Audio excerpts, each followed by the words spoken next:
I'm taking it back for another vintage classic, chicken a la king. This is at my mom's request, so I'm gonna deliver.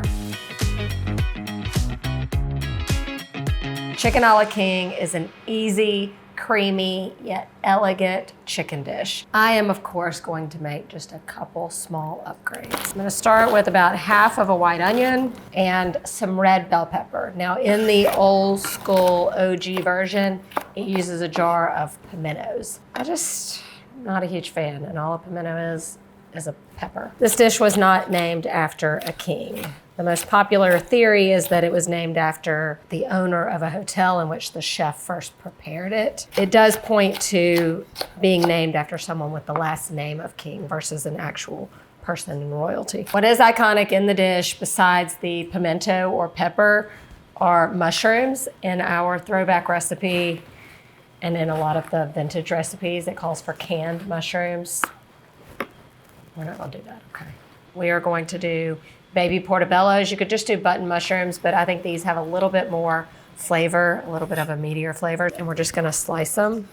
Or you can buy them already sliced. All of the ingredients are pretty affordable, so this is a good meal for entertaining on a budget. It's also a good use for any leftover chicken or rotisserie chicken that you might have. This is a good meal to do with that. I cooked off some chicken, kind of dice it up or cut it into like big shreds. I kind of like chunky shreds. Just like to get like a good bite of chicken instead of like having like big shreds throughout. Into the pan we go. Starting with 6 tablespoons of butter, and you just want to melt that. Once the butter's melted, in goes the onion and the bell pepper. Give your onion and bell pepper a little head start, and then in go the mushrooms.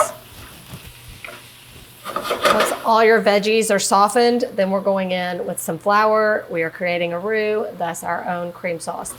I love this recipe because we don't have to use any can of cream of anything. Okay, then in goes our liquid. I'm doing a combination of chicken broth or stock and heavy cream.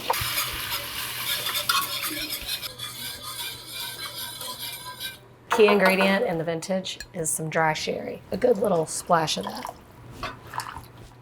Cream goes in. All right, so I'm gonna bring that to a simmer and then I'll season it up. Some salt and pepper, and then add in my chicken and frozen peas. That sherry adds a lot of flavor. You see how easy and quick that is. The final step, and this is not in all of the recipes, but it's in a lot of the vintage ones, is to kind of richen it up with some egg yolks. You want to start with 2 egg yolks, and I'm going to whisk the egg yolks together with about a 1/4 cup of this cream mixture. This will temper the yolks so that we don't end up with scrambled eggs. Probably could have taken that out before I added the peas and the chicken. Okay, and then you're going to stir this into this. And this is just going to take it to another level, to royalty status, if you will. Oh yeah, it's just like a velvety, thick, creamy, delicious experience. Let's see how it tastes.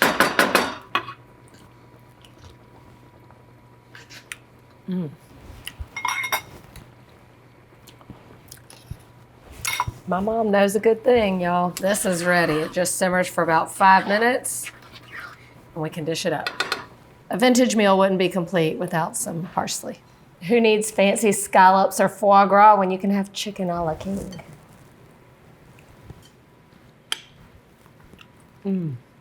It is like a fancied up, leveled up chicken pot pie experience, but served over rice. I don't know how you could improve this. This is like a 12 out of 10. I also think crusty bread is a great vessel for this. This is probably the way I would stand over my stove and eat it.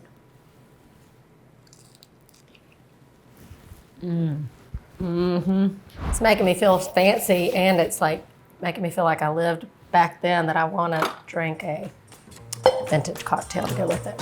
Let's make a sidecar. Doesn't that just sound fancy? I remember Barefoot Contessa made a sidecar. Nice. A sidecar is a vintage cocktail, just equal parts fresh lemon juice with some brandy and a little bit of orange liqueur. Sounds delightful. Gets a little sugar on the rim.